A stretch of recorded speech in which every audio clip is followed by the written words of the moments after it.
Dear students, this is Praveen Kumar Agrawal from Management Department, Rotary Institute of Management and Technology, Chandosi, welcomes you in today's lecture of Business Organization.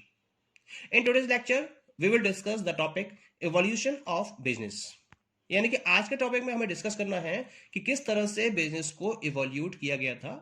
हमें उन particular stages को discuss करना है जिसके basis पर आज के advance business तक हम पहुंच पाए हैं। अगर हम बहुत पहले की बात करें तो बहुत पहले बिजनेस इतना ज़्यादा डेवलप्ड नहीं था, इकोनॉमी इतनी ज़्यादा डेवलप्ड नहीं थी, कल्चर्स भी डेवलप्ड नहीं थे। तो स्टार्टिंग से और आज की डेट तक बिजनेस की जर्नी क्या रही है, हमें उन पर्टिकुलर स्टेजेस को डिस्कस करना है one by one. The evolution of business means how the development take place in business. किस तरह से डेवलपमेंट ने प्लेस लिया, किस तरह से बिजनेस डेवलप हुआ। The development in business activities in India has been going on with the changes in civilization. There was a time when there was no commerce at all, and now its development has brought the whole world together. मतलब अगर देखा जाए तो पहले civilisation में changes हुए और उस सिविलाइजेशन में चेंजेस की वजह से डिफरेंट डेवलपमेंट हुए बिजनेस एक्टिविटीज में। अगर पहले देखा जाए तो कॉमर्स की कोई भी अवेलेबिलिटी नहीं थी, यानी कि कॉमर्स का कोई नाम अवेलेबल नहीं था। लेकिन धीरे धीरे जैसे जैसे सिविलाइजेशन डेवलप होता चला गया, इकोनॉमिक एक्टिविटीज डेवलप होती चली गई, बिजनेस एक्टिविटीज डेवलप होती चली गई, कॉमर्स एग्जिस्टेंस में आता चला गया। ओके, और आज की डेट में all over the business is around the commerce.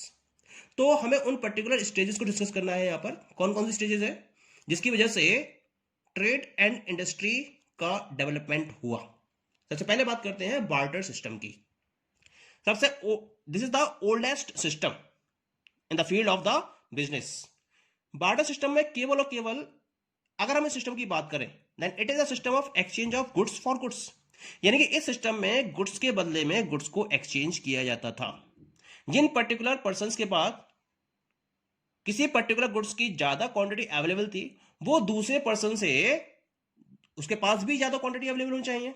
Suppose करो कि ए के पास गेहूं का उत्पादन ज्यादा है, वीट का प्रोडक्शन ज्यादा है, और बी के पास राइस का प्रोडक्शन ज्यादा है। तो जितना एक्सेस ए के पास है वीट का, वो एक्सचेंज कर लेता था बी के एक्सेस राइस से। तो इस तरह से गुड्स का गुड्स के साथ में एक्सचेंज हो जाता था। इस सिस्टम को नाम दिया गया था बार्टर सिस्टम। क्योंकि इसमें सबसे बड़ी प्रॉब्लम क्या थी, इसमें सबसे बड़ी प्रॉब्लम थी कि उन पर्टिकुलर पर्संस को एक साथ लाना होता था जिनके पास गुड्स क्या होने चाहिए, सरप्लस में होने चाहिए। अगर गुड्स सरप्लस में नहीं है तो वहां एक्सचेंज पॉसिबल नहीं हो सकता। ये इस सिस्टम की सबसे बड़ी कमी थी। और इसके साथ साथ एक कमी और थी इसके अंदर कि यहां पर गुड्स को एक्सचेंज करने की कोई भी वैल्यू, कोई भी यार्डस्टिक मेजरमेंट नहीं था। इसका कॉमन यार्डस्टिक नहीं थी यहाँ पर कि अगर एक गुड की वैल्यू को मेजर करना है या दूसरे गुड की वैल्यू को मेजर करना है तो इसके लिए कोई भी कॉमन यार्डस्टिक अवेलेबल नहीं थी।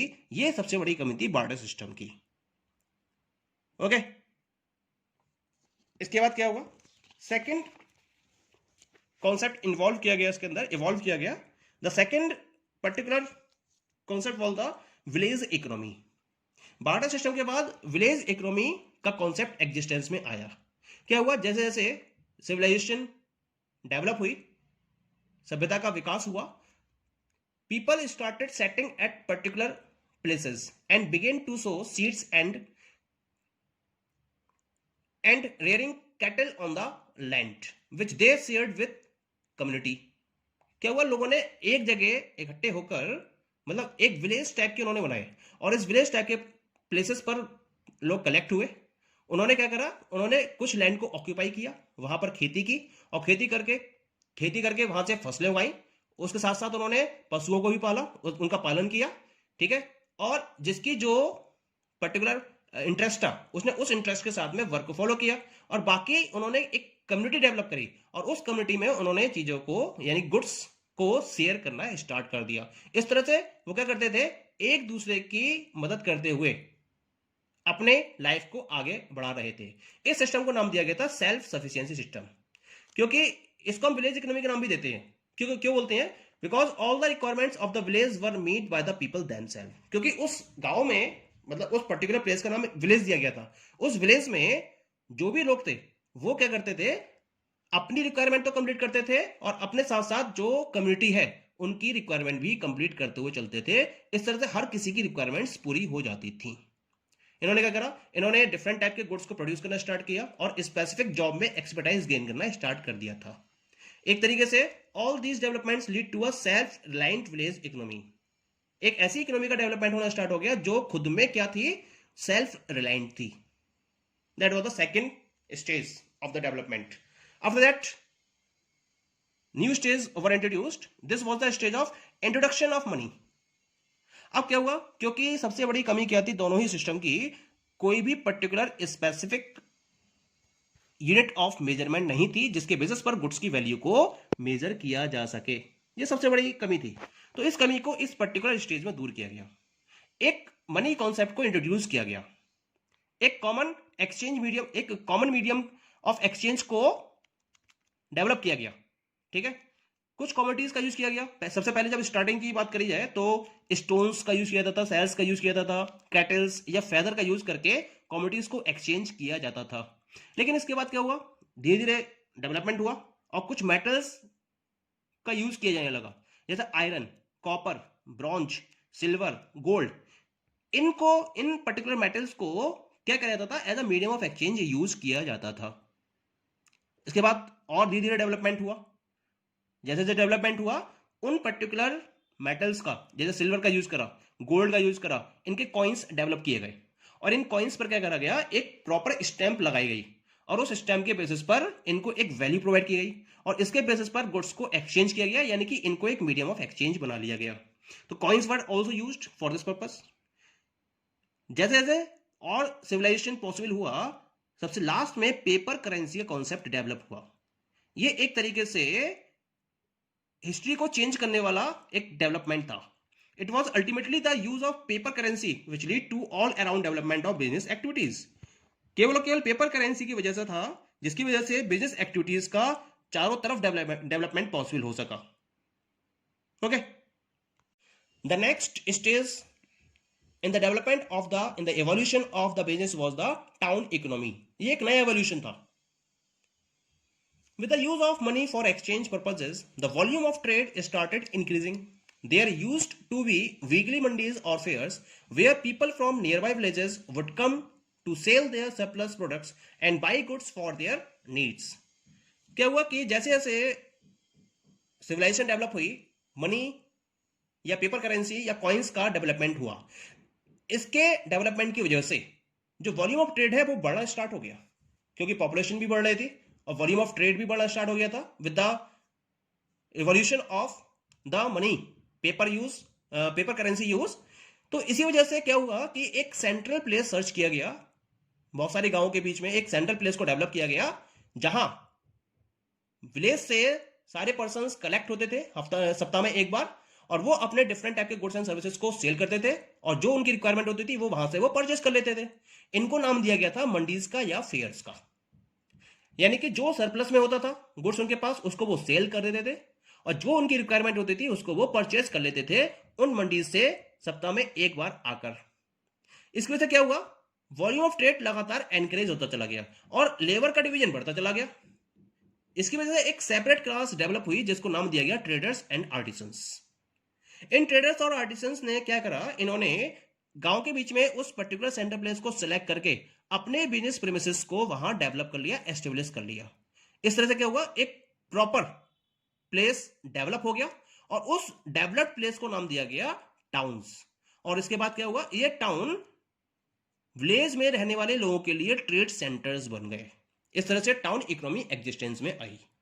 ओके, आगे और इवोल्यूशन हुए बिजनेस के अंदर और एक नया कॉन्सेप्ट आया इसके अंदर, that was the industrial revolution.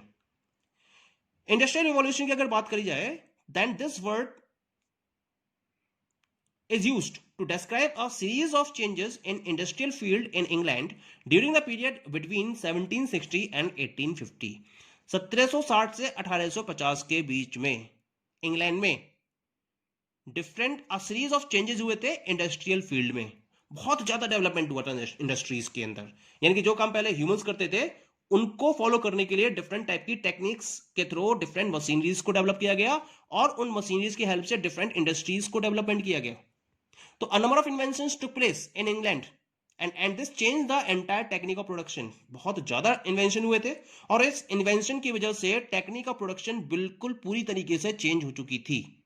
The machineries was used, machineries का यूज होने लगा। यानी कि पहले जो वर्क ह्यूमंस करते थे अब वो काम मशीनरीज करने लगी थी। इससे एफिशिएंसी बढ़ गई थी, इफेक्टिवनेस बढ़ गई थी, वॉल्यूम ऑफ प्रोडक्शन बढ़ गया था। Division of labour was introduced and the modes of transport were improved. Labour का डिवीजन पॉसिबल हो गया था इसके अंदर और स्पेशलाइज्ड वर्क के लिए स्पेशलाइज्ड लेबर को यूज किया जाने लगा था इस इंडस्ट्रियल रिवॉल्यूशन के साथ साथ। इसके साथ साथ डिफरेंट टाइप के ट्रांसपोर्टेशन मोड्स का भी डेवलपमेंट हुआ था और इनके डेवलपमेंट के साथ साथ बिजनेस की डेफिनेशन कंप्लीटली चेंज हो चुकी थी in this particular stage. Okay, the next evolution was the revolution in transport and communication। क्योंकि इंडस्ट्रीज एग्जिस्टेंस में आ चुकी थी, इंडस्ट्रीज के एग्जिस्टेंस के साथ साथ और ज्यादा वर्कआउट हुआ और वर्कआउट होने के साथ साथ नए सी रूट्स को डेवलप किया, डिस्कवर किया गया, सैज कैनल को ओपन किया गया, रेलवेज को इंट्रोड्यूस किया गया, स्टीम शिप्स इंट्रोड्यूस हुए, एरोप्लेन्स इंट्रोड्यूस हुए, ऑटोमोबाइल्स इंट्रोड्यूस हुए। इनमें बहुत ट्रांसपोर्टेशन सिस्टम्स, तो इन पर्टिकुलर मोड्स में जो रिवॉल्यूशन हुए उसके बेसिस पर ट्रांसपोर्टेशन सिस्टम कंप्लीटली चेंज हो चुका था और एक एफिशिएंट ट्रांसपोर्टेशन सिस्टम अवेलेबल था। उसकी वजह से क्या हुआ, गुड्स का मूवमेंट डिफरेंट कंट्रीज के बीच में पॉसिबल हो गया था और ये बहुत इजी हो गया था और बहुत फास्ट हो गया था। पहले सपोज करो कि गुड्स थे तो वो बैलगाड़ी या फिर और भी उनके पास बहुत स्लो मीडियम होते थे ट्रांसपोर्टेशन के, उनके थ्रू गुड्स को एक प्लेस से दूसरे प्लेस तक भेजा जाता था, उसमें टाइम बहुत लगता था। लेकिन जब इन पर्टिकुलर ट्रांसपोर्टेशन सिस्टम को डेवलप किया गया तो इसकी वजह से एक कंट्री से दूसरी कंट्री में भी गुड्स को भेजना बहुत आसान हो गया था और बहुत बहुत फास्ट हो गया था। इसका अंदर ट्रेडिंग ने नेशनल बाउंड्रीज को क्रॉस कर दिया था। फिर टेलीफोन का डेवलपमेंट हुआ, टेलीग्राफ का डेवलपमेंट हुआ, रेडियो एग्जिस्टेंस में आए, टीवी एग्जिस्टेंस में आए। इन्होंने क्या करा, वर्ल्ड गुड्स के लिए एक वर्ल्ड मार्केट क्रिएट किया, एक ग्लोबलाइजेशन का कॉन्सेप्ट डेवलप कर दिया। यहाँ पर इंटरनेट का लेटेस्ट एडिशन डेवलप हुआ, इंटरनेट डेवलप हुआ, ई कॉमर्स डेवलप हुआ, जिसकी वजह से ट्रेड एंड कॉमर्स का स्ट्रक्चर पूरी तरीके से चेंज हो चुका था और एक हाई लेवल रिवॉल्यूशन बिजनेस की फील्ड में आ चुका था। Next one is advancement in modern business. इसके साथ साथ क्या हुआ, नंबर ऑफ एडवांसमेंट्स अकर हुए कॉमर्स और इंडस्ट्री की फील्ड में लास्ट 50 इयर्स में। अगर हम पिछले 50 साल की बात करेंगे तो पिछले 50 साल में इंडस्ट्री और कॉमर्स की फील्ड में बहुत ज्यादा एडवांसमेंट आ चुके हैं। इन चेंजेस ने क्या करा है, प्रोडक्शन और डिस्ट्रीब्यूशन में एक रिवॉल्यूशन ला दिया है, एक क्रांतिकारी बदलाव लाया है इन्होंने। ये चेंजेस क्या क्या है, इंप्रूव्ड मेथड ऑफ प्रोडक्शन। अगर आज की डेट में हम देखते हैं तो मेथड्स जो प्रोडक्शन की डिफरेंट टेक्निक्स हैं, लेटेस्ट टेक्निक्स अवेलेबल है, वो टेक्निक्स अवेलेबल है जिसकी वजह से आप कम से कम समय में ज्यादा से ज्यादा प्रोडक्ट्स डेवलप कर सकते हो और लेटेस्ट टेक्नोलॉजी या लेटेस्ट क्वालिटी के प्रोडक्ट्स डेवलप कर सकते हो। लार्ज स्केल प्रोडक्शन मास में, यानी कि ज्यादा से ज्यादा क्वांटिटी में प्रोडक्शन पॉसिबल कर सकते हो। स्पेशलाइज्ड प्रोडक्ट्स को डेवलप कर सकते हो, रिसर्च एंड डेवलपमेंट को फॉलो करके नए नए आइडियाज के साथ में प्रोडक्ट्स को डेवलप कर सकते हो। इंटरनेशनल ट्रेड को अपने एक्सपेंड कर सकते हो, यानी कि अगर कोई कंपनी इंडिया की है तो वो केवल इंडिया में ऑपरेट ना करते हुए अपने प्रोडक्ट को इंडिया के बाहर चाइना, जापान, अमेरिका, ऑस्ट्रेलिया कहीं भी सेल कर सकती है। ये केवल और केवल मॉडर्न बिजनेस में एडवांसमेंट की वजह से पॉसिबल हुआ है। And the last one is growth of public and private enterprises. अगर मैं इंडिया की बात करूं तो आजादी के बाद से इंडस्ट्री में बहुत ज्यादा रिवॉल्यूशन हुए हैं और जब से एलपीजी कॉन्सेप्ट को इंट्रोड्यूस किया गया था, एलपीजी का मतलब है लिबरलाइजेशन, प्राइवेटाइजेशन एंड ग्लोबलाइजेशन।